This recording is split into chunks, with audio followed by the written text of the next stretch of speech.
big. Oh, we're recording. Big spender, dig my suspenders.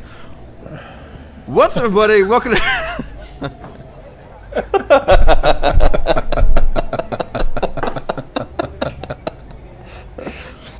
What's up, everybody? Welcome to D0 Engage, episode 34. Very special episode, of course, the E3 predictions cast. We have had the EA Play show that have just gone, of course, that's just passed. So we'll talk a little bit about that. So it was kind of like day one of E3, but kind of not really at all. But that's kind of how it works, because EA play their own game these days. I am one of your hosts, Ogaz, but of course, in the red corner, returning from an epic vacation of no less than 6 weeks, seeing Europe and the rest of the world. You know him as Elias.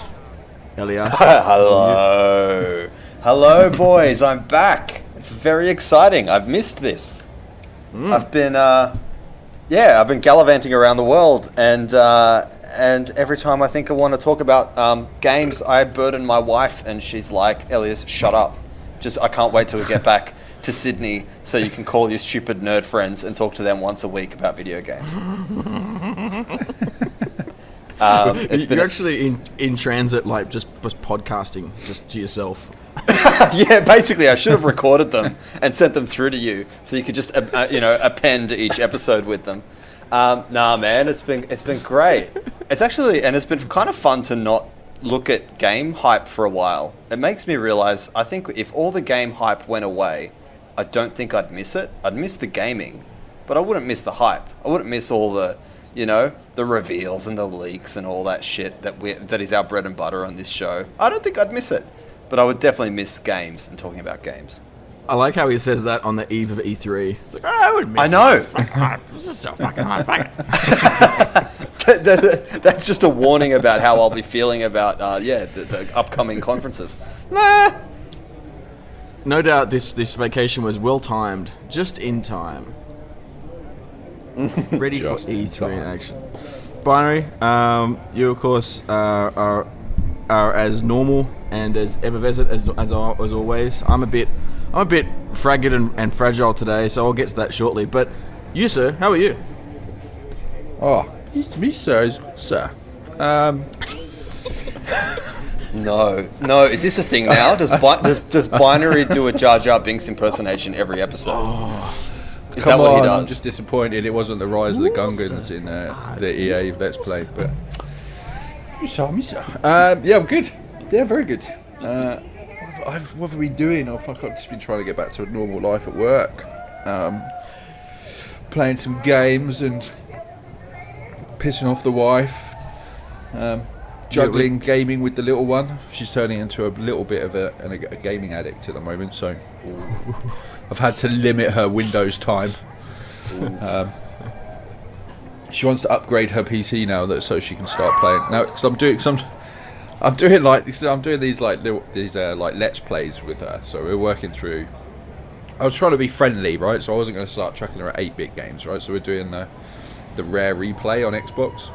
Yeah. So we're working through those titles, which is a little bit more friendly for a 7-year-old, right? And now she's like, oh, but I want to play these. And I'm like, well, you can, but only on the Xbox. And I'm like, no. She's like, oh, well, why can't my PC run it? I'm like, well, because you're 7 and I'm not spending a fortune on your PC. So now, that's all she's hopping on about at the moment. So I may be able to swing it with the wife to upgrade mine, and then I can just give her mine. But I don't know. This is where it begins. This is where that cycle of PC upgrading begins. You got to stop them now while they're young, mate. You got to say no, consoles only, because otherwise this is it. This is it for the next 10 years for you. 10 years. Yeah. Wow. Well, she's a girl, so technically she could stream and make money, right? So she could fund herself. But Daddy, I want to shoot people in the faces. Can you upgrade my PCs? I'm a little worried about that conversation that Binary has with his daughter, where he sits her down and tells her what she has to do to make money online. Yeah, we've got to buy a decent webcam, a green screen, and some revealing clothing. No, that's not happening. That's not happening. I'm dreading the fact when she hits her teenagehood and she does want to start streaming. That shit's not happening under my fucking roof. But anyway. As long as she can use a Jar Jar Binks voice, it's all good. No one will know it's her. But apart from that, no, good. I'm good. Really good. Tired, but I enjoyed that quite a lot, quite immensely. There was we were talking last week, of course, about Friday the 13th, the game, and it's funny. I want to buy it, but I've realised quickly that's actually the game's actually better to watch other people play it than it is to play it. Yep. I've always been I've been the antichrist of this stuff. You know, I've always been against this idea of I want to sit here and watch someone else play a game. I couldn't think of anything more. I just want to play it. I get frustrated that I'm physically not controlling this character. But with Friday the 13th, it worked quite well. And there's a guy running around using Jar Jar Binks' voice, and he's Jason. So he's running. It's hilarious. He's running around the map. The campers are running around. He's like, Annie, oh Annie. That's good. I'm going to kill you with the poopy. And just, his voice is great, but it's spot on. He nails the voice, and he's just running around murdering people and laughing in Jar Jar Binks' voice, and it's just so great. Are you sure it's not just Ahmed Best? It's actually just Ahmed Best playing. Is it his voice too? Is it? I didn't realize that. Yeah, Ahmed Best does the voice as well. And, just like John Boyega was saying in the EA conference today that, he's going to be playing as Finn running around shooting people. Maybe Ahmed Best is playing as the Friday the 13th villain. That's actually a nice interlude, isn't it? I like that because John Boyega actually said the words, and you can play with me. I didn't realise. I'd never seen him in anything else. I didn't realise he was English. He's got an English accent coming out of this Star Wars characters. Yeah, that's amazing. Yeah. Yeah. Probably one of the few actors that can pull it off quite well. Very convincing. Also, he's hot. He's very hot. I don't know where to go with that. Awkward. No, I don't know where to go with that either. But we are talking about the course. Very European all of a sudden. It is. Yeah, I was in Germany. There were hot boys everywhere. We all went to Stuttgart together and went to the disco. Yeah, speaking of the Pope, yeah. As we danced. We danced profusely. Oh dear God! But been a fun as time. we said before, it is of course the EA show that's just passed the last 12 hours. The official commencement to E3, because technically it's not within E3, and E3 and EA are running their own show, but does give us some insights into their show. Typically, we know, as per last year and years before, EA is an interesting beast because it has these machines. It's a bit like Activision. It has these games that it pumps out, particularly in terms of franchises lately, that we can rely on. So they become old faithful. And we're like, okay, yep, EA is going to do this. They become quite predictable. And I think, to be fair, would you guys say that predictability was still there this year? I mean, your initial vibes, I guess, off the back of this, were you excited, underwhelmed? Yeah, look, it delivered what we expected, I think. I mean, we got our FIFA, we got our Madden, we got our. I didn't expect a Need for Speed, but we got a Need for Speed. We got our NBA, and we got our Star Wars, which was nice. But I think the highlights for me certainly were the new IPs. So the two new IPs that they announced were very interesting, and I'm sure we'll touch on those, but they were definitely the highlights of the show. Otherwise, it's just a typical standard. It was slick. They didn't, get stuck in anything too long, except for FIFA, because it's always too long when you talk about FIFA. I think it was a good show, but it wasn't interesting aside from the new IPs, I thought. What about you guys? Yeah, Brian, I mean, I think both of you guys were a little bit okay. Like this works, but not I guess not overwhelmed. Binary, would you say that's the case? No. Well, actually, I was actually quite impressed. Actually, the whole show, I thought the whole show was actually pretty solid. Yeah. All right, there were like the drummers. Okay, we go with the drummers, right? And launch off with them bit, fucking it, right? NFL, and then. But that was it. That was sort of really the only gimmicky bit. Like we didn't hear for more than maybe 30 seconds, 45 seconds, maybe a minute of talking. All right, let's not go into Jana Gavanka yet, right? Or Janina, whatever her name is. We'll talk about that. We'll talk about her separately. But the overall show was pretty solid, right? They had some new stuff to new games. They got some new games. They've updated some existing games.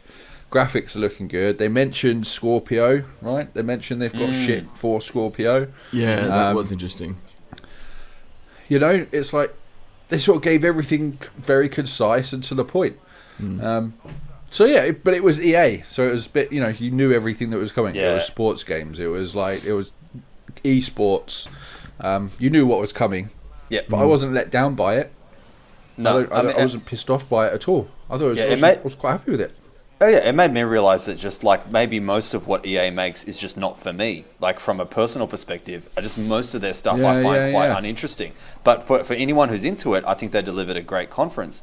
There was something special that they did. I don't know if it's been done before, but when they were talking about Battlefield 1, did you see the bit where they were talking about Battlefield 1 and they got all the streamers who are making Battlefield 1 content, they got a bunch of them to talk to the camera and deliver their feedback on how they felt about Battlefield 1. And I'm like, holy shit, this is so special. These are fans of the game who are putting effort into making the content, and they're getting rewarded by being in the E3 fucking press conference of EA and with a massive audience. So I thought that was a mad move. That was really awesome. I immediately started thinking about, you know, all the Division streamers we know and like imagining, wow, what if Ubisoft had done that and put one of, you know, some of these guys on and like hearing those community voices at E3. That's a game changer. Like that's so far removed from like Nintendo's ridiculous, like we're gonna copyright infringe all your work and take it all down. Like it's the opposite end of the spectrum. It's like, no, we acknowledge you guys are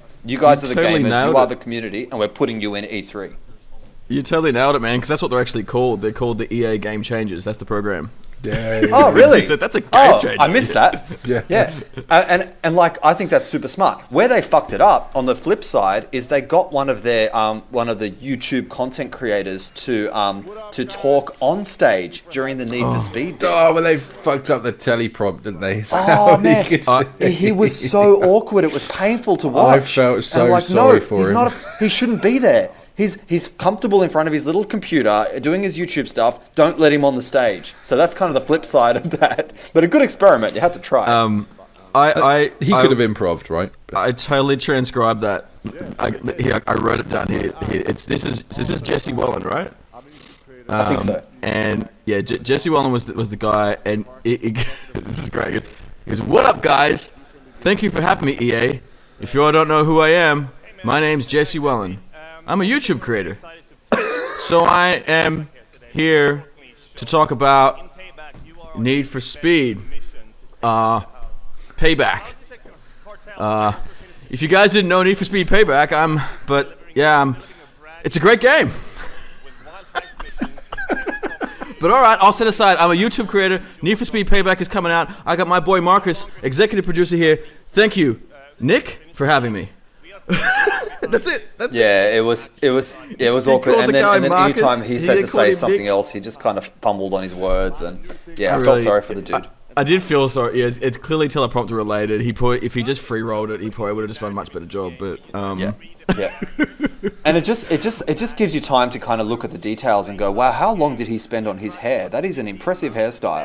That he's been a YouTube creator. It's all about the quiff. And mate, it's E3. Like I know it's pre-E3, but this is the E3 thing. This is a huge thing for most of these people who are involved in this, and like it's such a dream. And what I liked is that there's something more authentic about these guys than there are about, even when the creative directors get on, they often just sound like they're just repeating the spiel. I did find there was a level, overall, there was a bit of inauthenticity to some of, what we heard. It really felt like it was over-rehearsed and passionless almost. It was like very scripted at some point. Scripted. Here's the keywords: gamers and community and inclusive, and it's like you're hitting keywords, but I'm not feeling it. But it's a minor quibble. Like that's what a conference is. But it was an interesting experiment to have a community member up there. Yeah, and it was Andrew Wilson, of course, the CEO of EA. Aussie, yeah. Excuse me. he did start with when he was talking about the opening. His opening spiel had, and we got a lot of feedback, a lot of positive. Why has he got an American accent? A lot of constructive. But the thing was, and what you were saying before, Elias, is that this whole, I agree with you in that this whole thing seems to be about the streamer and the content maker and the contributor.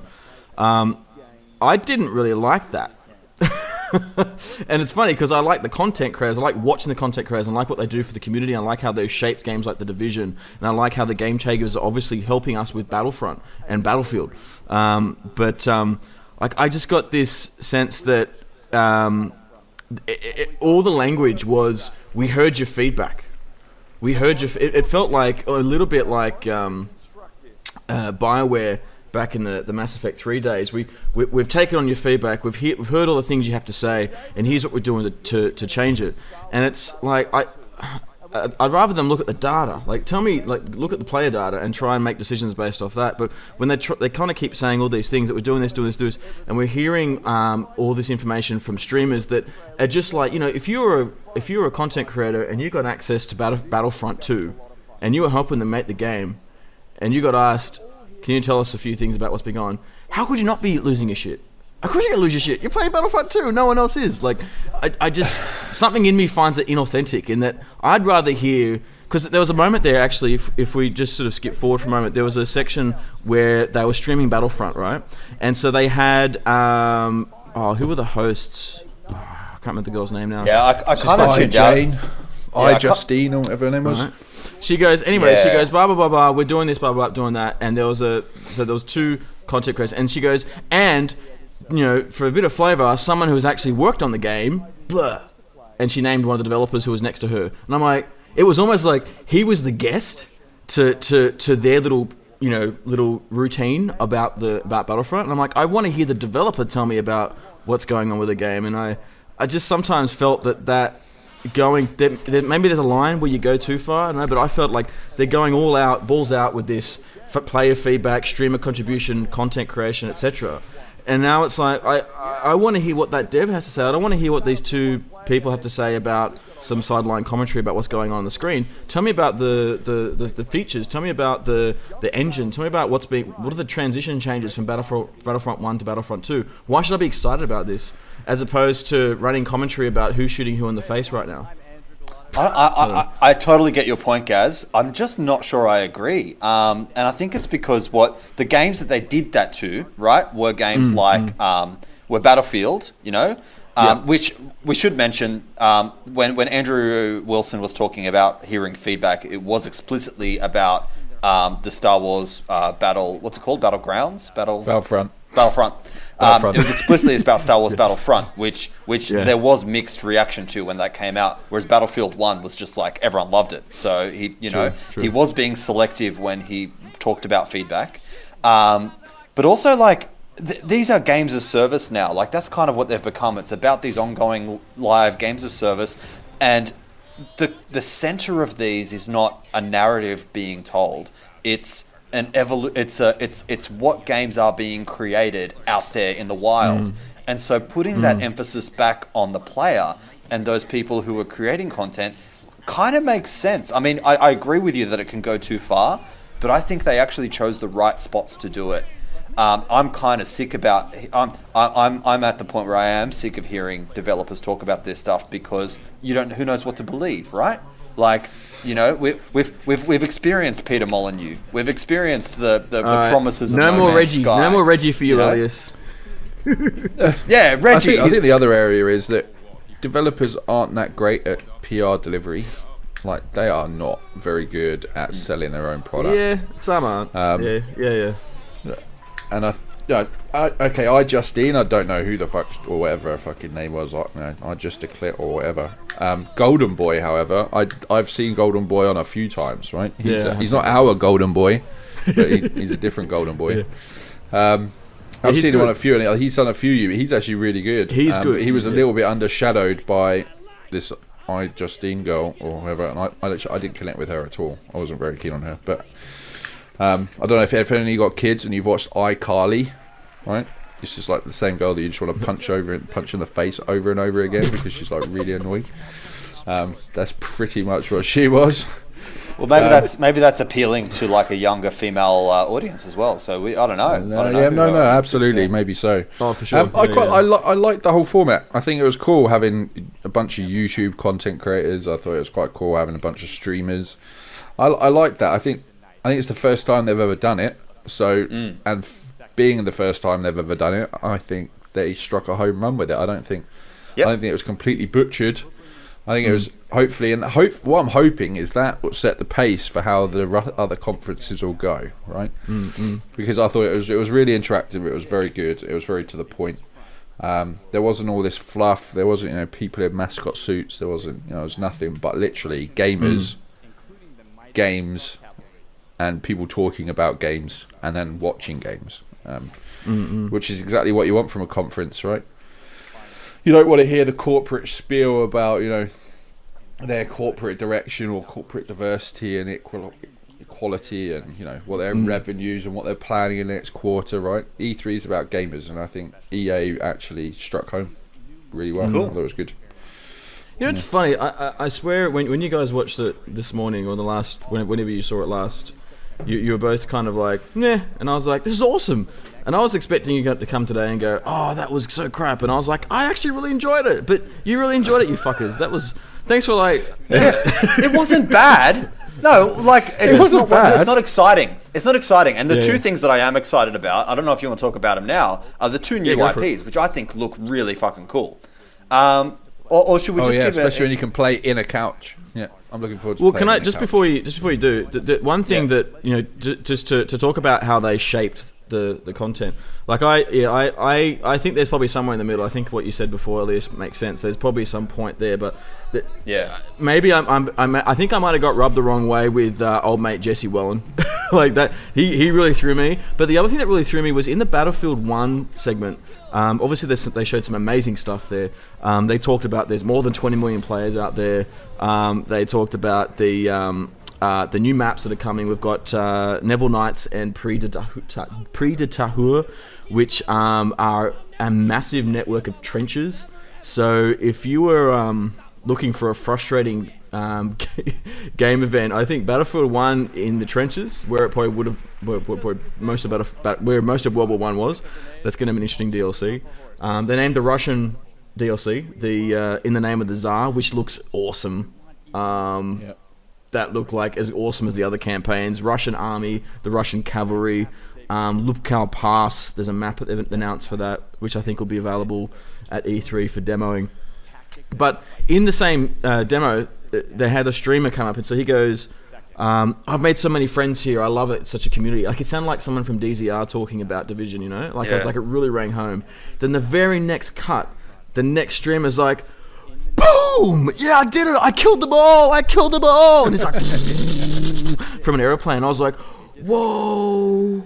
It was just this weird dichotomy of teamwork and awesomeness, and there's this guy screaming about how many people he just killed and shot in the face.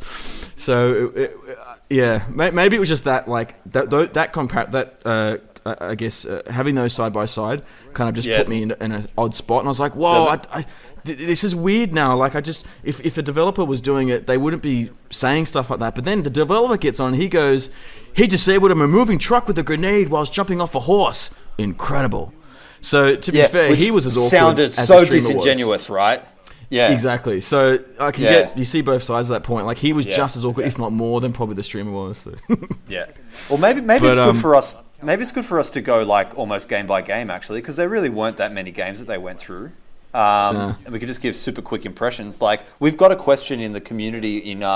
If you're a member of the DZR community, which you should be if you're listening, you can join the DZR Discord, and in there we've got a channel called Question Time. And in Question Time, we will answer questions that you ask us, as long as you ping us at Engage. And we've got this question from BearTurd56. So just to spell that out, that's BEAR. Not so it's a turd of a bear, not a naked turd. Although dressed turd would also be quite interesting. So Bear Turd 56 asks us, how do you all feel about EA adding a story mode to Madden? So that's kind of how they opened the conference, was with this cool little clips from this epic story, this kind of game, almost like a movie, like a sports movie style story in Madden. What do you guys think of that? Yeah, it's about time.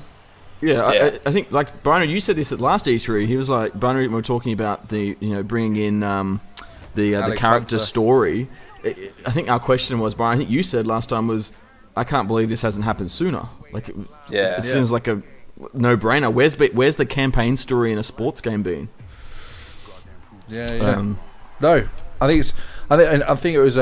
What did they say? So, Madden hadn't been updated with anything new for 10 years, right? So, and which I don't understand, right? Sold because, more and more year on year.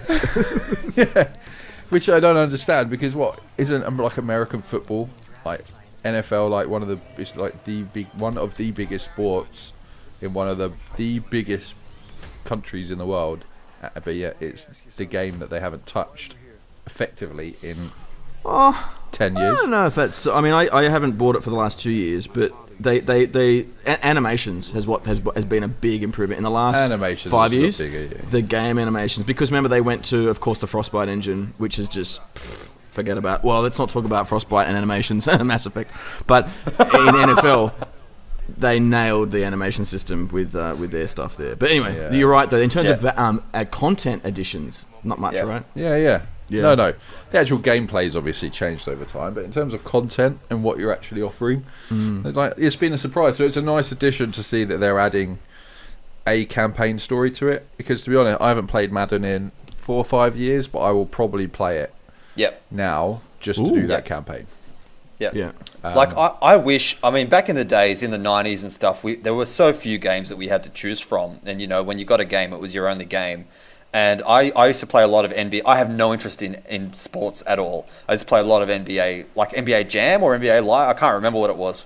Whatever I got from a Chinese vendor in China, he gave me a CD. I gave him some cash, and it was in his house. It was a very strange situation.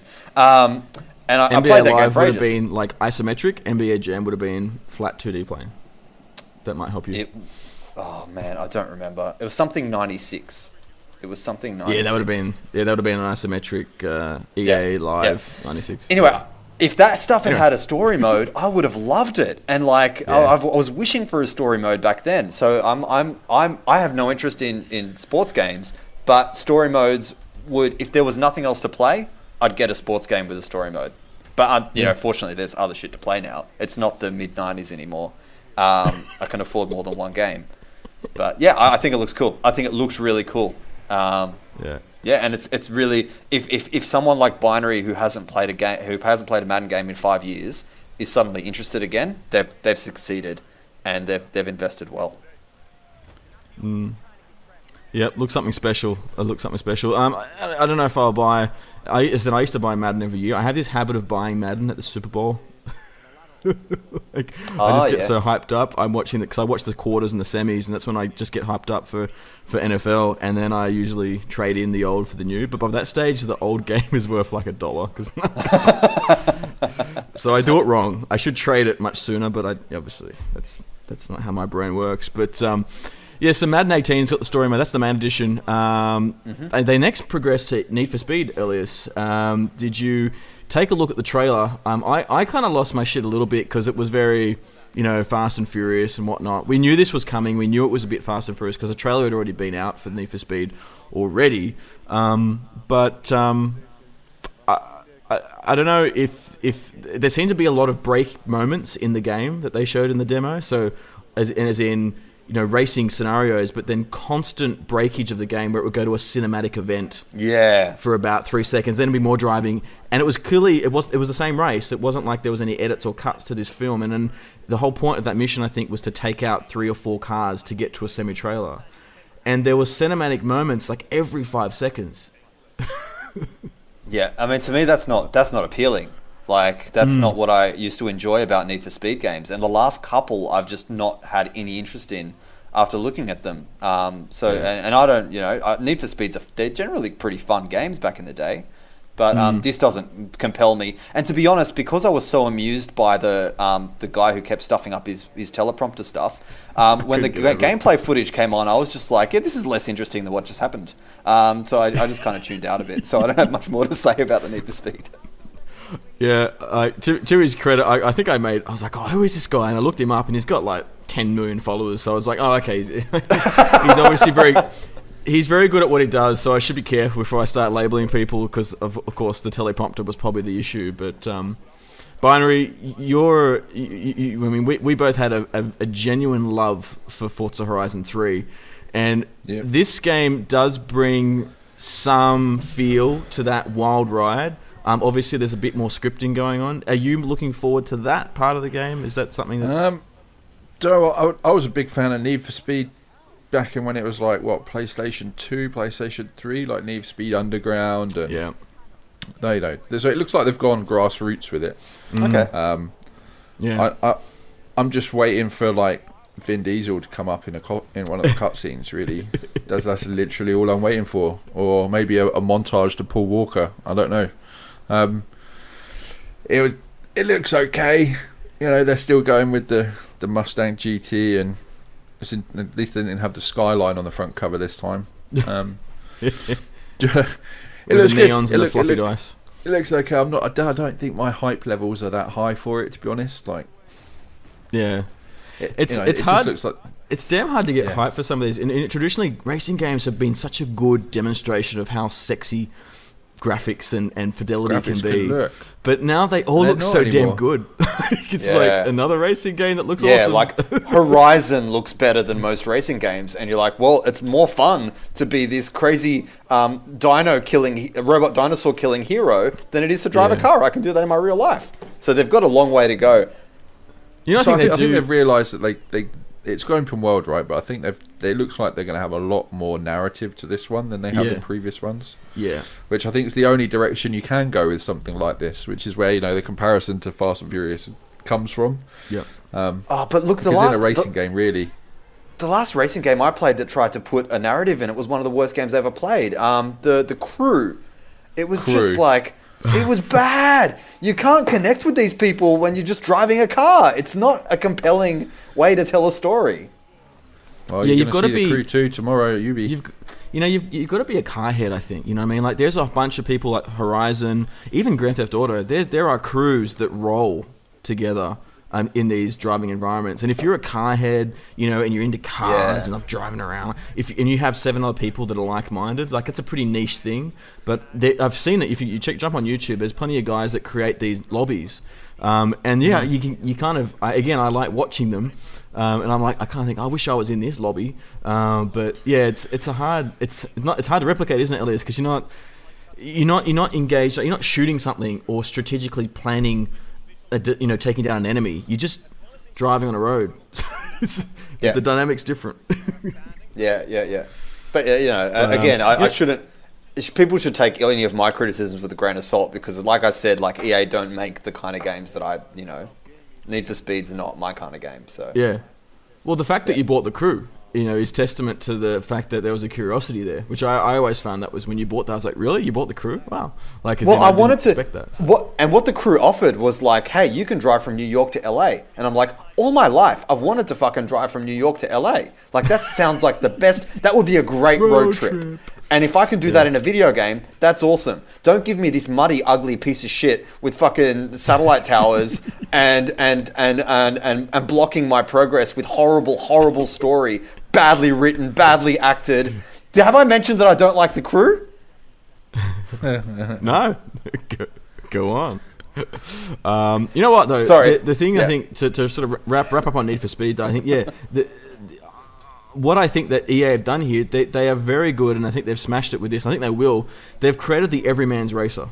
Like, this is the game that anyone like Elias, people that like me that love racing games probably will get. Won't give it too long, but I'll still enjoy it. Anyone can jump in at a moment's notice, jump into a race, have some crazy cinematic Matrix-like events, Fast and Furious-like events with fucking the way I reckon they've probably set up AI paths for the cars, because if you notice every accident that occurred when he was trying to take out the other vehicles, it looks scripted, but it was all based on the context of the environment. So the AI must have set paths based on how you hit them, and then the behavior that results from that. So there is a sense of predetermination about what happens, I think, with the car. But because there's different environments, for example, he ran one guy, he ran into a telegraph pole. He ran one guy, he ran off the side of the cliff. He ran one guy, he ran into a road barrier. One guy flipped over, it just looked like non-stop cinematic chaos. But fuck it, that's, if you're not in a massive driver, you don't want arcade, you don't want sim-like responsiveness in your controls. You just want to play an arcade where you can smash cars. Like, that's awesome. I think that, and that'll do really well. I think that's going to sell. That game will sell. Yeah.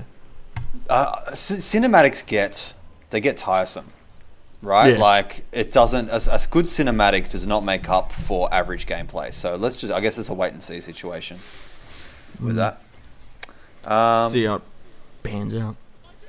Now, Battlefield 1, you mentioned some of the updates, Gaz, already, that they're adding to that. I enjoyed the Battlefield 1 segment. I thought it was a nice tribute to the players, actually. Yep. Yeah. Look, in terms of Battlefield 1, the curiosity there is that, as we know, Binary, I think DZR and obviously a lot of gamers still have really flocked to Battlefield. And if anything, Battlefield 1, I should say, has probably picked up more momentum than any Battlefield game that I can remember. Battlefield 4 certainly did. If you remember when 4 launched, it had a lot of early problems, got a lot of negative press.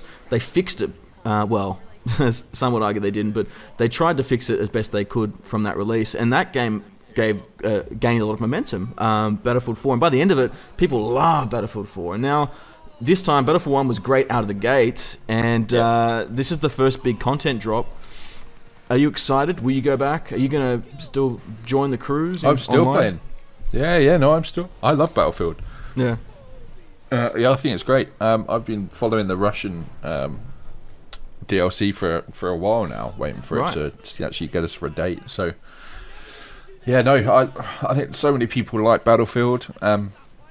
It's a fun, chaotic game, and I think the big thing about it, and I think this is where it wins over COD, is it rewards any player for playing, which seems to be sort of EA's strap at the moment, right? It's like a sort of their inclusion tagline is that everybody who plays deserves rewards. So whether that's a sort of a bit of a fuck you to Activision or not, I'm not quite sure. Because you can play anything. You don't even have to kill anybody in Battlefield 1 and still come at the top and still get all your rewards and all that type of stuff, right? Which is the key benefit part, right? It's that whole team-based mechanic, and I love Battlefield for it. I really do, and it looks stunning on the PS4 Pro in boost mode. There was a great nod there. There was a great nod there to McDad. They should call out McDad. There it is. The medic of DZR, because they did say that. You're right, Binary. They specifically labelled, you can be a medic, you can repair, you can do these things, you can kill people. You don't have to be the greatest shooter in the world or the most accurate person in the world, and you can still have fun. That seems to be the epitome of why I think everyone, at least in our community, still likes it. Well, except Draven, because Draven's just like the best Battlefield 1 player on the map usually, but it's the whole DLC, the whole story, everything. It just looks incredible, so good, and I can't wait to pick up with McDad and Draven again. That'd be sweet. It looks so good, doesn't it? Like it again. Going back to I know I'm picking on Mass Effect again, but because Mass Effect the environments of Mass Effect look amazing, and when you see Frostbite in full flight in the game we're going to talk about with Anthem, we were talking about shortly, Battlefield 1, these games look so good on this engine, and the environments and the animations and the gameplay. So it's just a real pity, a difficulty that obviously that BioWare may have had perhaps when they were coding Mass Effect, because this game I just can't believe. Well, maybe Call of Duty is going to have an answer in the PlayStation event. I presume Call of Duty will be the intro or the outro to the PlayStation event, but I just think you're right, but it's almost like EA have momentum with this because they got a lot of kudos and respect for going for Battlefield 1. No one has a bad thing to say about Battlefield 1, other than maybe PC players with some hackers. But I mean, whatever. It always happens to PC. But other than that, haven't heard any bad press about this game, and it's just good momentum. Yeah, absolutely, 100%. Agreed. I'm looking forward to playing with like the women death squads too. That'd be pretty cool. Yeah, that was there. Yeah, I didn't know much about them, but there you go. The multiplayer segment, Elias, is going to bring you some love. You're going to try out some Battlefield. You're going to go back and buy Battlefield. You know you're going to do. I still haven't played Battlefront. I know, like I'm so behind on this stuff. So what today's conference did remind me is that I really want to play Battlefront because it looks fun as hell. It is fun as hell. I can't. I've got this backlog. It's so much competition now. I think that's the other reason that I'm feeling a little go away less. for 6 weeks, bruh. I know. That's the other reason I'm out of the hype. I'm over hype. Is like I can't play the games I have now. Like I just don't even have the time. So it's you're on a train in Tokyo going Bloodborne, Dark Souls, Bloodborne, and just foaming at the mouth. You weren't thinking about other games. No, I was, but because I was in Japan, there were 3 other guys doing that as well, so it was great. Yeah, it's true. We had nice bonding experiences on the train. So what was and next? The hentai shops. Yes, I saw a lot of anime boobies, whether I wanted to or not. They were everywhere. It was a fascinating trip. So next up was probably the game that I'm most excited about, FIFA 18. And by most excited, I mean, oh my god, get out of my face. I definitely didn't pay attention in this part of the conference, but I know that maybe Binary's into FIFA still, so you still buy it every year, don't you? I do. I'd always buy FIFA every year. It's a religion in the UK, isn't it? And the Europe. You've got to. I am looking forward to it, but not because of the gameplay. I'm looking forward to it because of the continuation to the journey. Oh, like the story mode has a sequel. Yeah. Correct. A sequel, yeah. Oh, that's cool.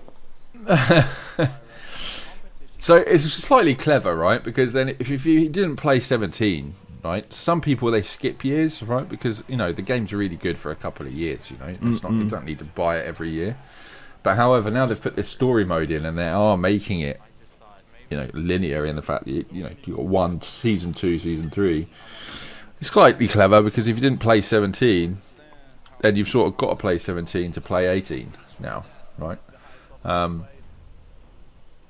But yeah, I like the whole Alex Hunter the journey story. I liked it a lot. So I'm looking forward to continuation of it. I'm slightly pissed it wasn't more of it, to be honest. Like that whole story continuation thing is like the perfect for a sports game and I'd happily do it, is the perfect paid DLC content drop through a year. Yeah.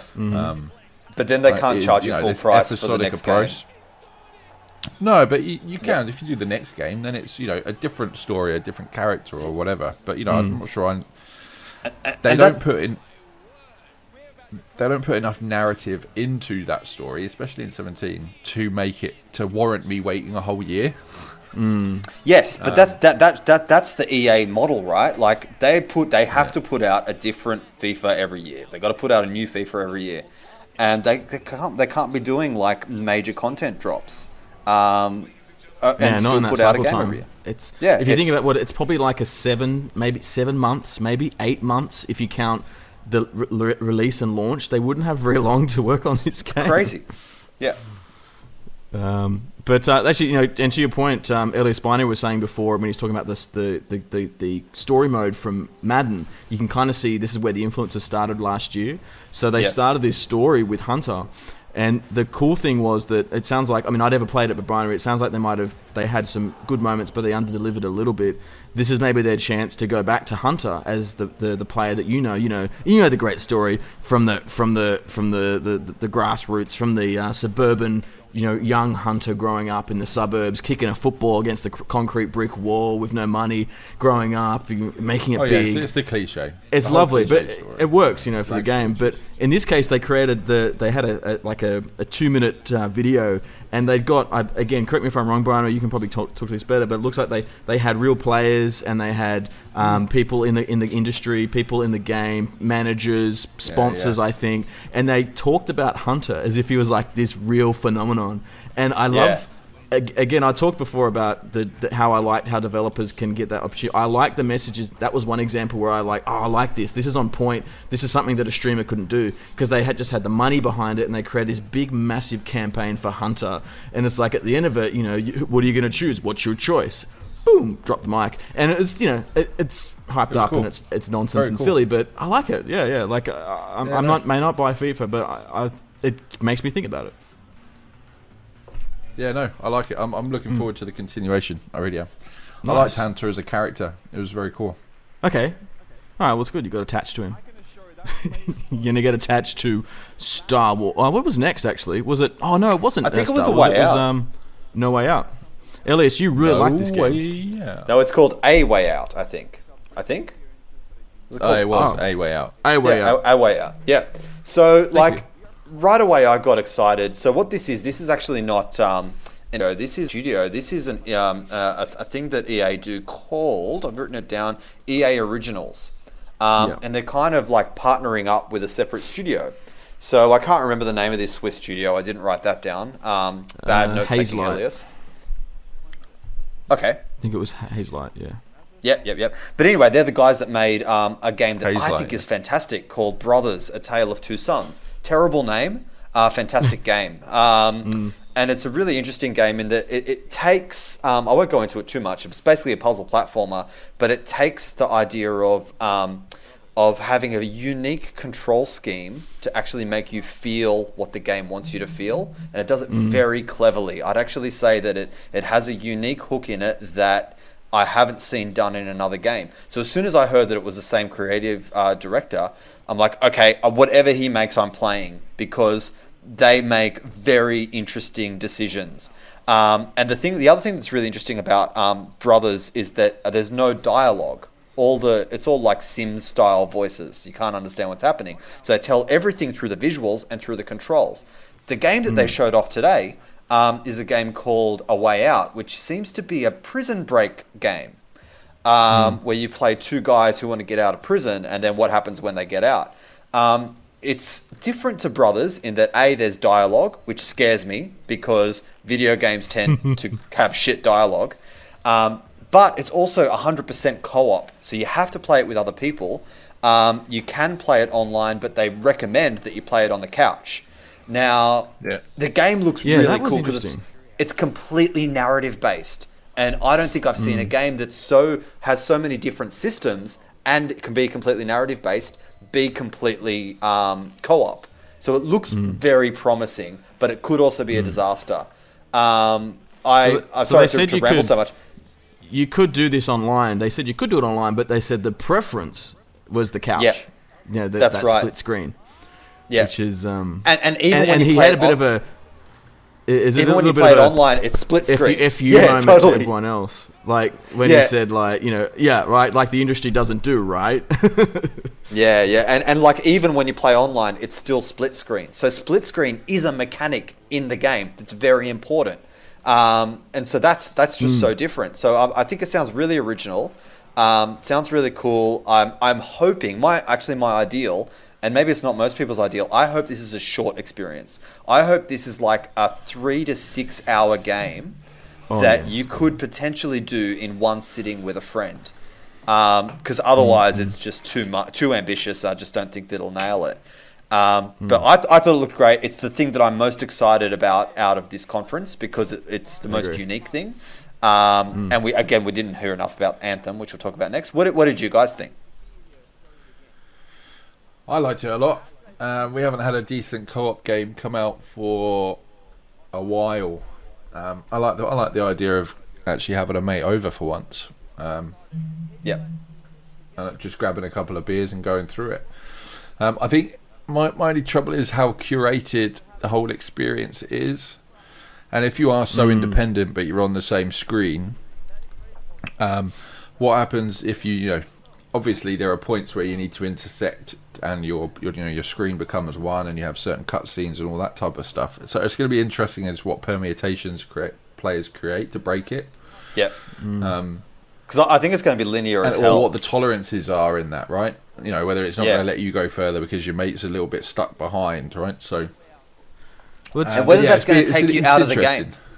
Yeah, and whether that's going to take you out of the game and out of the narrative. And something they nailed in Brothers was there was no element of it that took you out. Like, it was completely immersive. As soon as you start putting restrictions around how people can play that are obtrusive, that are like, no, you're too far from this guy, then that pulls you out. It pulls you out of the narrative. And something that this studio is known for is how to tell stories. So that's why I'm so fascinated. Yeah, I think you're completely right, Binary. Like, how do they do this well? And I think they're going to do it by making it very linear. I wonder what it would look like if you talk about... I mean, it actually... I don't know, but Elise, you might get excited about this if you think about it in the context of your love, but it actually looked a little bit like a comic book to me. Like, so if you think about it, there's 2 cells or 2 frames of action, and there was one scene that they showed where one player was in a cutscene and one player was, like, solving a puzzle. And that might talk to your point before, Binary, about you don't know, like, that could be, like, it's kind of breaking a little bit where some person to sit there and just watch something. But I think the point was that person has to watch something to enable them the information that they need to then help the other player and do what they need to do on their cell. So it's almost like this ongoing comic strip that I got in my head that's kind of constant. That's cool. These cells are just rotating between each other, which sounds amazing, but...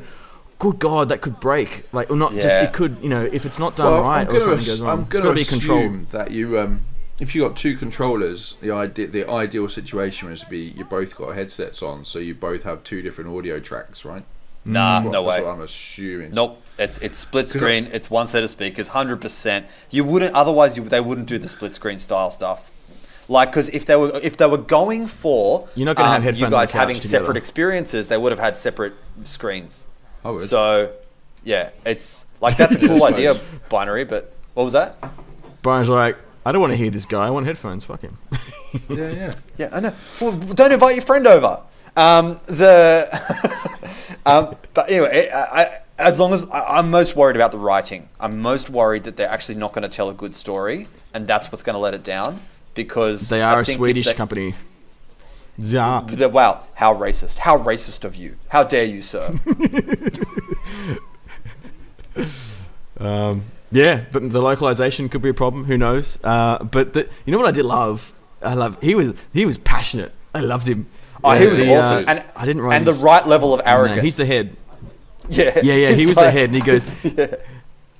He goes, what was I going to say? He got stuck. What was I going to say? He's like, oh, that's all right. Oh, I remember it now. Yeah, you're going to do everything in this game.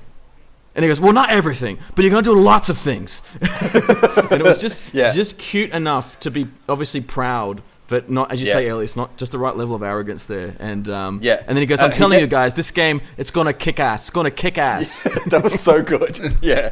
And he goes, I know I sound arrogant or proud or whatever he said, but it is. I'm right. You're going to love it. I'm right. Yeah. Yeah, it was really good. He was great. So. The other because like Binary said earlier that some developers aren't great salesmen. This guy was fantastic. The other guy that's just worth a shout out because he was so good at last year's E3 and we should never forget him is the For Honor director with the crazy massive beard. I mean, I will follow him to I will follow him to war. Epic. I will follow that man into the battlefield. Yeah. He came. I saw him in Australia, Elias. He came to the E3, the EB game show last year in Australia, and that was fun. Did he? He's the same guy. Yeah, he was a bit more. He was just in jeans and a shirt, but he was the same dude. That's awesome. He's like some sort of god from the Viking era or something. Yeah. Perfect spokesman for it. So the next bit was super interesting. It was a tease, and in 8 hours, almost exactly, we're about to find out a whole lot more about this game. But we've heard rumors about this game for years, that BioWare were making something big, and we've finally learnt what it's called, and it's called Anthem. And they showed a little teaser. What did you guys think of that? I mean, I can hardly remember what was in the teaser, but I got really excited because this looks like BioWare's attempt at Destiny, right? Seemingly, yeah. So I knew the only thing I knew about this game. I didn't know a lot. I know more now potentially, but it was called Project Dylan. I knew that. Yes. So it had a name called Dylan. Do you know why it was called Project Dylan? I don't know. No. It's fantastic. It's the most arrogant fucking reason that when you talk about songs, right? When you talk about music, everyone always goes back to Bob Dylan as being this like he's a touchstone in music, and so they called it Dylan because they consider this to be like this is going to be a touchstone in gaming. This is going to be one of those games that people are going to keep referring to. The way that we keep talking about Destiny with regards to any other like game like that, that's what they want this to be. That's what they called it. That's why they called it Project Dylan. Which is it's exciting. Like, that's bold. That's bold. Yep. All I know is if it's another fucking looter shooter that I can go and sink a couple of thousand hours into, take my money. Yeah. Well, these are the guys. And maybe Elias might actually get involved. Yeah, but I mean, I got sucked into Destiny, and I love BioWare. And the words that the stuff that I've heard about the guys who developed this is these are the BioWare. This is the BioWare Dream Team. They assembled the BioWare Dream Team to work on this. Could this be why Montreal were not in full control of Mass Effect Andromeda? Because Mass Effect Andromeda was developed by three different BioWare studios? And it was kicked around a bit. I'm curious.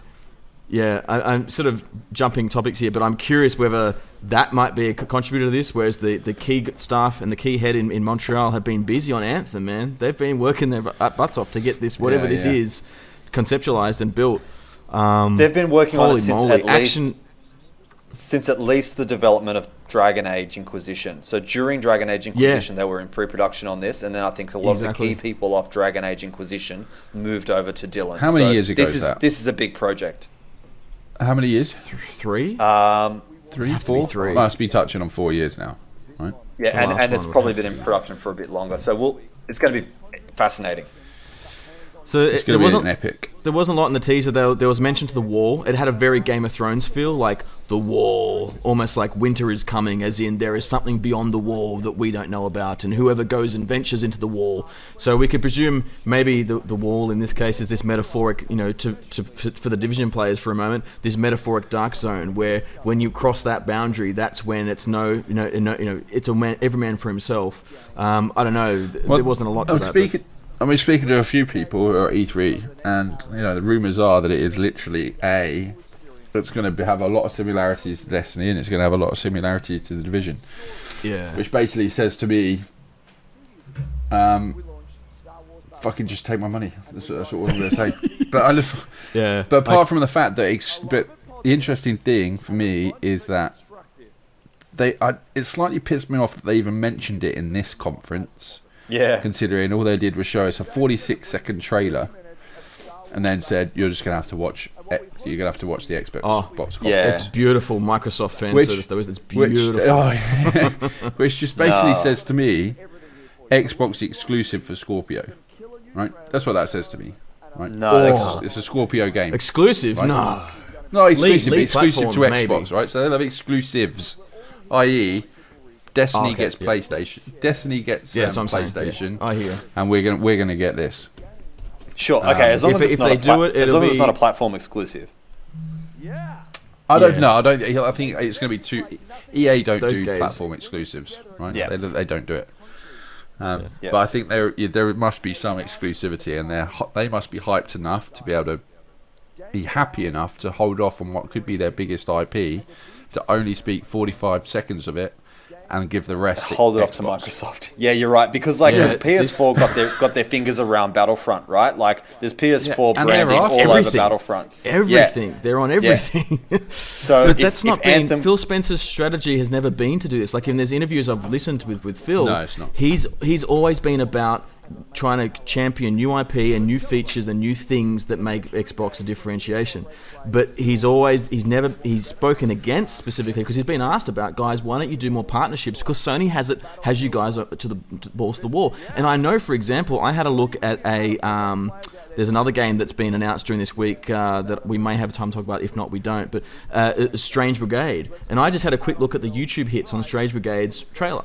I went to the PlayStation one in a day, and I think there was 65,000 hits in that 5-hour period. I went to the Xbox channel, the same game, 17,000.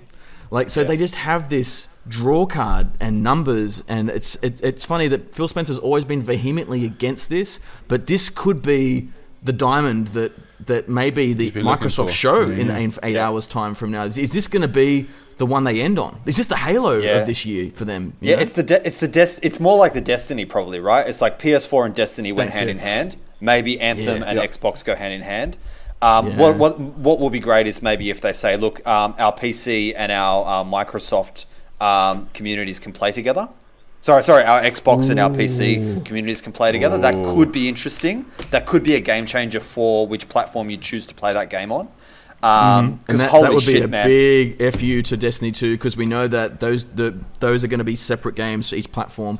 You won't be able to cross. Well, from what we've been told from the game designers, that you won't be able to play across other platforms. But if it's something dumb like limited exclusivity for like 5 days, we get it 5 days before a platform, or we get exclusive DLC or whatever. That's not going to bother me.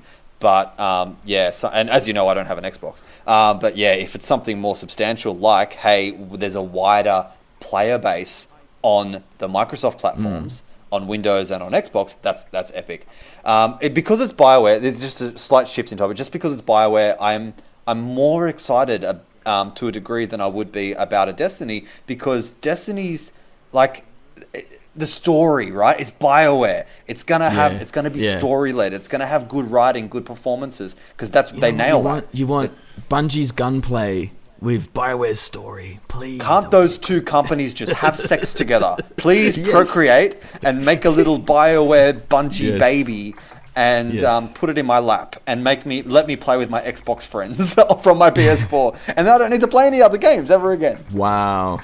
Oh wow! So you're going console to console there as well with that call, are you? Not just PC to Xbox? No, it's not. That's not going to happen. But that's my dream. My dream is the Bungie BioWare baby. That would be nice. That'd be very nice. We could play games together again, Gaz. It's been a while. It was funny, Bino, you mentioned a few people had spoken to it. I think I saw a tweet from SkillUp, who had mentioned that he had spoken to someone that specifically compared it more to Division.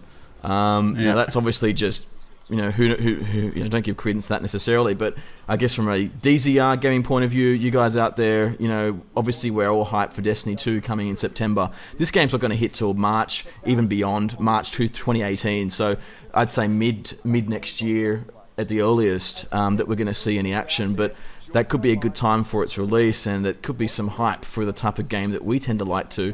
Action adventure, live service based, and the quote that I wrote, there was an exosuit. They had an exosuit scenario, so it looks like there's some sort of suit you get into to cross the wall, and the comment at the end, the quote was, "Live with the choices you make, or die trying to change them." It's funny. It's like 40 seconds, and we've spoken about it for 10 minutes. And what are we going to learn in 8 hours? Like, we should probably stop so we can talk about it after we've seen the full reveal. That's the whole point. It'd be great to reflect, right? Yeah. What if it's nothing we want? What if it's a turn-based strategy game? Oh God! It's a turn-based, isometric, asymmetric MOBA. Yeah. It's from the makers of Knights of the Old Republic. That Knights of the Old Republic, was that the game, the BioWare game? Yeah, KOTOR, which was turn-based. So maybe they're going back to that. But that was a great game. It was a great game. Yeah. But would it hold up today if they made that today? Could they have, No, especially not on console. Yeah, it'd be pretty primitive now. Something that does hold up today, maybe not. NBA Live is not a game that has held up well over the last few years. In fact, if anything, it's been beaten stupid by the 2K series. I think, in fact, NBA Live took a year off 2 years ago in order to recoup, and I think they actually cancelled the 16 game. That it was already developed, it was finished, and they pulled the plug on it because I think, 2K was so damn good, and they knew there were quality issues with it. But they're back, baby, and they're very proud to wear the NBA Live 18 banner.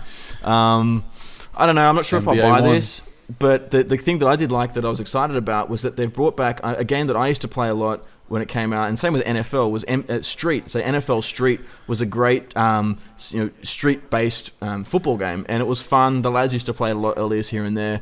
And of course, they had the street version for NBA, and the way they've structured the NBA Live 18 is like, you can go to the courts, you can go to Miami Beach, and you can play hoops on the street and sort of develop as a character and a player. But then on your weekends, play your game with your represented team, and like I like this sort of sense of. Yeah, like there's a linkage of those experiences, and no longer is Street now like a separate game. It's just part of the natural progression of the live series. It was very brief. They played a demo. What was about 10? It was like a 10-second demo that they played. Like they said, "Oh, we're playing it," but it was just a replay. But it was very specific, and I'm like, this is either really early on or they don't want to show the bugs. It was more hype than anything else, but I don't know. Brian, you play NBA, haven't you? You've really talked about NBA before. No, back in my teenagehood. Back in the 90s when it, basketball NBA? was cool. Yeah, when we had basketball was cool. Yeah, we collected the cards and we wore keppers and stuff. Like back, the cards. Yeah, it was a cool. And what was the other one? NBA Jam. Was it Jam? Yeah. Jam. I used to play Jam a lot. And we look at. I quite like the look of this though. It's a bit of both. You got 2 tracks. I quite like the look of it. Whether I'll buy it, I have EA access on Xbox, so I'm just going to wait for it to hit the vault. Look, call me when they make the Space Jam game. Space Jam. Jesus, Space Jam, the throwback. To sum it up, my bullet point for this game was, looks fine. That's all I wrote. It looks fine. But yeah, I'm more interested in Madden. Yeah. But 2K has been so good for so long. So interesting. It's hard. No mention of NHL. Yeah. But doesn't NHL come out? It comes out in an off time, doesn't it? Like its release is based on the hockey season, which is different, of course. Yes. So that might be part of it. Like it's the same as like Formula One. That comes out in September every year, which is really weird. It's a really weird launch. So the game for that year comes out 4 months before the year ends. It's very strange. Yeah. But anyway, interesting stuff there. No doubt, of course, something more interesting, I think, for all of us here. Basketball is interesting, sort of, maybe, but it certainly doesn't have the power that Star Wars marketing has. And we know that Star Wars, well, like Elias, we hinted at in a previous podcast, we better get used to Star Wars because you're going to see it every damn year. It's going to be in your face. Fortunately, we had a year off from Battlefront, and they spent 2 years to work towards Battlefront 2, which is no doubt dropping at the end of this year, and will be this. Maybe we've got this rhythm now of where it's Battlefront, Battlefield, Battlefront, Battlefield that we're going to be seeing, which could be scary because we saw 2 Battlefronts many years ago, and then nothing for about 15 years. Are you excited for Battlefront 2? Did we see enough changes from the first game? Do you want to play? I'm excited for more Javina. I'm excited for more Janina. Now, Janina was so Janina Gavanka was the so she came out at the beginning of the. Yeah, so she's also the actress in the main campaign, right? Right. Cool. So and so she was the host. Yeah, whose mum was backstage because this was a huge thing for her. That was very endearing. Yeah. I like she it. was actually quite convincing. I wasn't sure if she was acting or not. Like, she sounded genuine, so... She did. For me, it was a bit too long. I think there was just a bit too much of her. She said Star Wars Battlefront way too much. Yeah. Like, duh. But she did a good job at reminding me that the reason that I'll probably play Star Wars Battlefront 2 before I even play the first one is there's a campaign. There's a single-player campaign. Yeah. And it sounds really cool. I'm not hearing anything negative. It bridges the story between 6 and 7. Yep. I'm in. Completely new. Like, I don't know what else more you can say about it. It looks great. Yeah. Story-wise, the opening line was, so she goes, I'm Janina Gavanka, Commander Aiden Versio, leader of the Inferno Squad. And everyone's like, that's interesting. And then she goes, wait, here it is. I'm also an advocate for in-depth cinema caliber story in games. I hated that. Oh, that was terrible. That was And everyone really was like, embarrassing. What? Yeah, I was embarrassed for her. I was like, it was. Oh, But then she they did a used good the job. tweet. So she did a good job. Yeah, to her credit, as I said, it wasn't. Again, it was all teleprompter script stuff, which is probably more the problem here than anything else. If they just told them to be yourself, God forbid, maybe we'd have some Academy Award moments. But they showed a tweet from John Boyega himself, who tweeted conveniently at EA and said, "Hey, yo, EA, what's up? When are we getting campaign?" And then they're like, showed how many retweets that got, and then obviously thought, well, the masses have spoken, so here's the campaign. So that was a cute way, I like that, of delivering one of their changes that they brought up. And they said it too importantly, the story is the linkage between the Return of the Jedi and the Force Awakens. Yeah. Yep. So yeah, okay, I had to think about that for a second. Yeah. It's going to be interesting how much they give away, because there's so much that we don't know about that period. We don't know all about Han and Leia's kid, and what are they called? I don't think we'll touch on any of that. Yeah, which is a shame. I don't think they'll touch on any of it. Yeah, so it's going to be interesting to see what they choose to kind of pursue there, as far as the Empire surviving. Is it played? Do you play as from the Empire's perspective? Is that this game? Yeah, it's completely from the Empire's perspective. Yeah, which is going to be interesting. I found it. Yeah, it will be interesting, but confusing, or the campaign-wise. But the confusing part was as soon as they said something about, it's the story linkage between Return of the Jedi and Force Awakens. And then the next shot, you're a battle droid on Naboo fighting against... It was like, what? I mean, I'm trying to... My Star Wars storyline just went, wait a minute, what are we doing? Where are we going? Yeah. It's a multiplayer game. And then it got extra confusing because, of course, the Stormtroopers, who obviously at that point are still... on the what side is it? It's not really the rebellion at that point, but fighting, with Yoda, and then Darth Maul comes out, starts tearing up the stormtroopers, and I'm like, wait a minute, why is Darth Maul killing stormtroopers? I'm like, oh yeah, of course, right, yeah, they're still clones right now. It's just the clone troopers, and I was like, oh, my head's hurting. Yeah. Well, I don't think that. Yeah, I don't think they're trying to have any story narrative to the multiplayer. No, experience. it's fun. It's all good fun. It's just going to be fun. But a lot of people didn't like the first game for its multiplayer. Yeah. Why did people hate on it? I liked it. I liked it. I thoroughly enjoyed it. Like I liked playing all those. Wasn't the complaint that there wasn't depth? Like a lot of people complained that it didn't have the nuance of the Battlefield games, like the accuracy and the feel. It was more. Well, they'd say it was noob friendly. I think was the. Yeah. It was very friendly to people who necessarily aren't. The idea was it was to give you an experience into the Star Wars universe. Then you didn't have to be this amazing fucking 30-to-1 kill death ratio player to have a good experience. And I think the game achieved that. Like the maps were glorious. The playing was glorious. Alright, the shooting was not so much. The weapon design was not so much. Not very great. Yeah. But you still had a good time with it, right? And for a game that was released 2 years ago. Yeah, my 12-year-old nephew and 8-year-old niece picked it up and were playing it like that. Like we're killing stormtroopers like that. And that sounds really terrible. I know, but and the worst thing is people are still playing friendly. it. Right? Yeah. I can load up that game and I can be in a match within a few minutes. Yeah. Right? But do you think some of that's gone now? I loaded up yesterday. I'm still and I in a couple of minutes. With Battlefront 2, do you think some of that's gone? Yeah, I think. So what they've done is they've done the same as Battlefield, right? So what they've done is they've created these classes, and they've created the classes that enables you. So instead of earning point, you actually earn combat points. They talked about, which then in turn earns you things to be able to upgrade yourself or unlock in-game things, rather than these power-up tokens that would appear up all over the map. Which I like very much. I think they've just taken basically the straight thing out of what they're doing with Battlefield and replicate it across. The fact that you can still earn points and not have to kill anybody, great, right? You're pandering to more than just one type of player. The fact that you've gone more class specific, brilliant. Everything I saw, I'm happy with. Cool. Yeah. Everything. And I don't just forget want space combat. to run around as a droid going Roger, Roger. All the time. That's what I'm going to do for about an hour. Yeah. No Jar Jar Binks though. Like, what is this?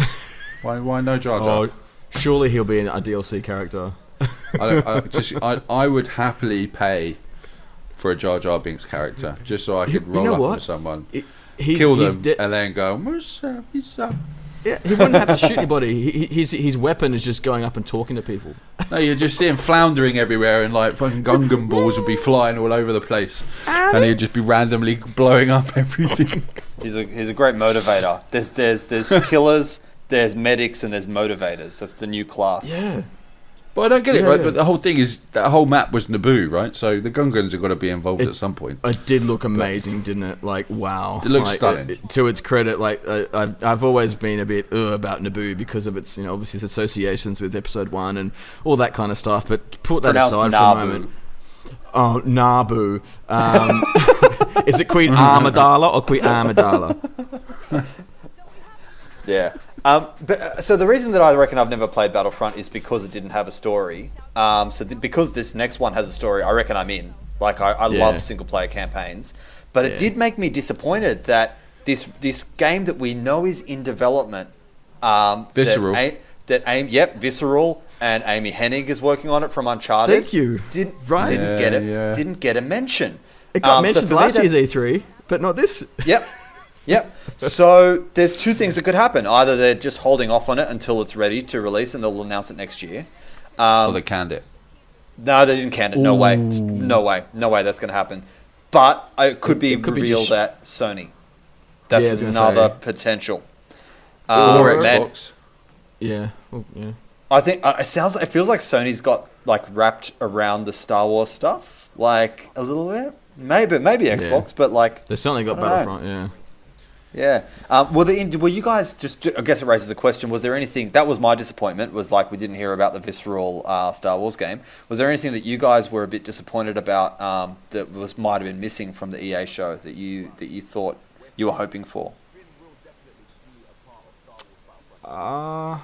Yeah, that Star Wars game, because I think we talked about it. I mean, before the show, and Elise, I think you said, you weren't overly excited about what to expect from EA, and I said, there could be 2 Star Wars games, and we're like, yeah, and funnily enough, interesting that today I just completely forgot about the Visceral game. So for me, it probably would have been that was the only thing in my head that I was like, we don't know about. Obviously that and the BioWare game. Other than that, I had no expectations. No, I went in with low expectations and came out relatively pleased. However, I'm slightly surprised there was still no illusion from EA about an actual VR game. Well, they didn't touch on VR at all. Battlefront, right? It has a VR segment. Yeah.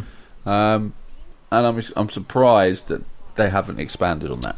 I think that's an interesting point, and that'll come up I reckon that'll come up in Sony. Like Sony could do a whole PSVR section, and there might be a bunch of VR stuff in there. Yeah, maybe so. But one of my biggest things for this year is to see how much is coming out of VR, because it will dictate whether I upgrade my PC and get myself a Vive.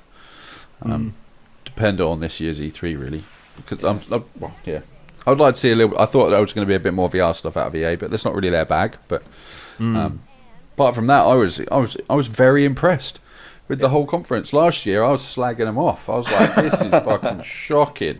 It helps this to year. I was, man. Like, I you and Golden Boy really pissed by were having at it. Right. In fact, it became a reference point for what was crap. Like, so every time we talked about something crap in the show moving forward in the next few days, like, it wasn't as bad as the EA show.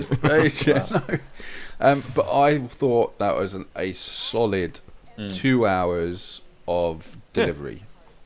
I was impressed. It helps to have low expectations as well, because tomorrow morning I'm getting up to watch Microsoft, and I'm in my head, this Microsoft conference coming up is the most important conference of E3. It's got a lot to live up to. So it's like, they've warned about what it's going to take. Don't use the 90 minutes as a suggestion. It's going to take longer. And we're like, what? Yeah. I mean, should we wrap up EA now and chat about what our predictions might be for the rest of the week, or is that? Can we wrap up EA with this comment? One of the streamers at the end, when she was streaming Battlefront, they were talking about how you can get all the new factions available, and she goes, "And now we can get the Separatists." Bam! And everyone's like, "Yay, the Separatists! We always wanted to play the Separatists. No one wants to play the Separatists. What?" They were like, anyway, I found it really funny because she was like she was very, very confident. Dear, oh dear. But yes, Ellis, to your point, to finish off on Battlefront 2 and EA, predictions. Do you want to talk predictions? She was also my selling point. She was incredibly hot. I have to put it that way. Janina, she sold it for me. I see. Tell us more about this, because you haven't mentioned your interest so far. Elias buys based on the campaign. Binary buys based off the eye candy. Yeah, or voice candy in this case. But as you say, into moving into the next couple of days, of course, as you said, Microsoft's not going to be far away. So obviously, by the time we post this, we'll find out more and we'll have more. And no doubt in our show later on this week, when we do a sort of a bit of an E3 wrap up, we'll talk to it. They have started out of the gate already, though, Microsoft, by announcing the new price for the Xbox One S is at $199 effective in the next 48 hours. So retail stores are going to see that handsome price of $199, which then suggests that, okay, we're bringing down the tier to this to set up the expectation for the price of Scorpio. What is it going to be, gents? Where are we going at? What's the price? $399. Ooh, that would be amazing. Or $449. So US, you're going US $399, yeah? Yeah, or $449. Wouldn't that be good? Yeah. That's double the price of the Xbox One S, right? I think that's at a premium point. I think that's a fair. But that $50 fluctuation point, I think it'll be around there. I would be so disappointed at $499 or higher. I think I'd be disappointed. Yeah. Do they take a loss? That's the thing. Like this, if they sell at $399, we all know. We know the hardware specs are in this machine. We know if we were to build this machine right now, and we've seen ventures actually doing so. We talked about one 3 weeks ago. The build price at retail, it's to be fair, a non-comparable unit. The similar spec machine was around $799 US at build. Take into account obviously economies of scale, but don't forget. They're working on a custom configuration, a custom cooler, micro format. The size of the Xbox Scorpio is ridiculous in terms of its components of what it can output. I really want it to be $399, but I'm worried, and I'm starting to think it's going to be $499. I can't imagine it being less than $499. If it is what it promises to be, I think it's $499 as a minimum. I would hazard to say it could be more. I hope I'm wrong. I'm sure I'm completely wrong. But it sounds like it's delivering a lot.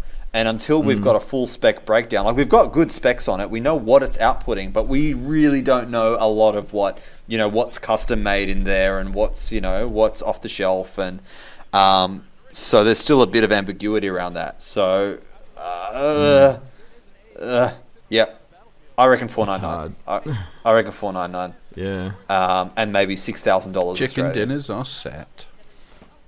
Yeah, but it's painful, isn't it? Because we know if they announce. I mean, but the $199 makes sense for Xbox One S now because it creates that big wow. Look at the value of an Xbox One S. That's ridiculous, right? But if they drop with $499, are they just gonna get like there's whereas if they drop with $399, people lose their shit and go, oh my god, and they create this excitement and this hype and this vibe, but they do it at a significant loss. Or do they go $399 will sell. $399 will sell a lot of units. Yeah. I don't think they'll do it. I don't think they'll do it. Hey, what did the Pro launch at? Do we remember what the Pro launched at? $399. Okay, it might. There's your precedent. God, it might. It might. I guess there's something funny about this because we're recording this now, but there's no way. I don't think there's any way we get it edited before. Yeah, I'm gonna edit and get. Are you gonna do it right away? Hour. Oh, yeah. Cool. So you might even get it up before the conference because we're gonna find out in about 7 hours. or maybe 10 hours, depending on how long the conference is. But yeah.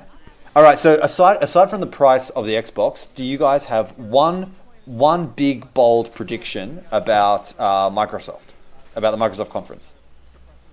Have you got one? Phil Spencer's retiring. Whoa! Oh, all right. That's Please, insane. no. Gaz, what's yours? Oh shit. Oh shit. I don't know. Okay, I'm going to say VR. Okay, there's going to be. I'm going to say they announce a VR. Crackdown 3 is yeah. announced, and Crackdown 3 is coming in. What's the date today? I'm going for a release date on Crackdown 3 in between now and September. So maybe I'm going to go August, September, somewhere in there. Crackdown 3 is going to be released. It's going to have the cross function, all that kind of stuff that we've seen before. It's not a very exciting prediction, but yeah, I've been waiting for that. No, it's not at all. I can't even remember what you just said. I'm Crackdown saying 3. Write it down in the document. I'm doing a little thing now where I want to do one big prediction for each of the things and write them down and see if anyone actually has any. I reckon it'll be VR or HoloLens. Combine some mad out there. Yes. Scorpio so it's the enhancements. Scorpio basically playing the VR equivalent for Microsoft. Yeah. Yep. I'm But down with that Microsoft has a stake with Oculus, don't they? So it could be an Oculus headset. Yeah. Or their own All right. amalgamation of one. All right. So after Microsoft will be hitting Bethesda. Do we have one? Yep. Wait, I got it. They're going to drop something immediately, right? There is going to be a title that Phil Spencer will walk out and he'll say, "This is the new game, and it's available on Microsoft Xbox Live as of now." Battletoads 2. That game, no, Cuphead. Yeah, I don't think it's going to be. That's not Or enough hype. Something like that. But no, he's got to drop something immediately. Like it might be Scalebound. Cuphead. It might be Scalebound. It's like, we punked you. we know you didn't like it. Ashton Kutcher comes out, punked. Yeah, no, that's not going to happen. But I like I'm expecting it. something. That's like my prediction is that he will drop something that will be released immediately. I don't know what that is, but it could be an indie game, or it could be Cuphead, or it could be something like that they've been. Yeah. All right, cool. Add that to the list. All right, Bethesda. Any big predictions for Bethesda? Fallout 4 VR. Better be fucking released this summer. That's not a prediction. Okay. They said we're going to do it a year ago. Guys? Oh, geez. What licenses could Bethesda pull on? Fallout 5. Oh. No, I don't think Fallout 5 gets a mention. I think the next Oblivion Elder game Scrolls gets mentioned. Yeah, the next Elder Scrolls. Yeah, I think the next Elder Scrolls. Do they do? Yeah, I mean they've done did they release the card game from Gwent? Yeah. Beta's out now, isn't it? Beta's out. Oh, okay. So that's not really news anymore. Gwent's out. What other problems they got? Not Gwent. What are you guys talking about? Gwent? That's bloody CD Projekt Red. It's Witcher. It is, yeah. Yeah, that's Witcher. What about what's the other property? Evil Within. What about Evil Within 2? Oh, yeah, I think that's a given. I think Evil Within 2 is happening. But that just reminded me, do you think they'll mention anything about Doom or Wolfenstein? Do you think there'll be any Doom or Wolfenstein stuff? Wolfenstein, absolutely. So let's leave it there. We'll check it out, dzrgaming.com. Follow us on Twitter. We'll no doubt send our updates across there. It's been pretty busy lately with Division activity and lots of good fun happening in the community. That's at Dark Zone Report. You can check out Mr. Binary Num at Binary Num. Binary Num, the Num Binary. Yeah, in the couch. You'll find me in the couch. Yep. We can sit on the couch and you can play A Way Out with Binary all night, but you won't hear him because he'll have headphones on. Unlike Elias, who will be playing A Way Out collaboratively with his friend on a couch. Maybe me, I hope.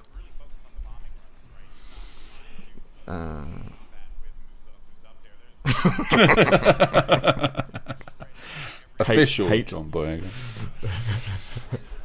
I look forward to playing with you, Elias. I look forward to playing you, Elias. in the game. Touching, what? Mr. Boyega. You can reach me at ogaz at oh_gaz. We'll see you later on this week. Have fun, guys. Have an awesome E3. We're excited. We're pumped. We'll see you later on. E3! Hype. Oh my god, I can't believe I'm part of this.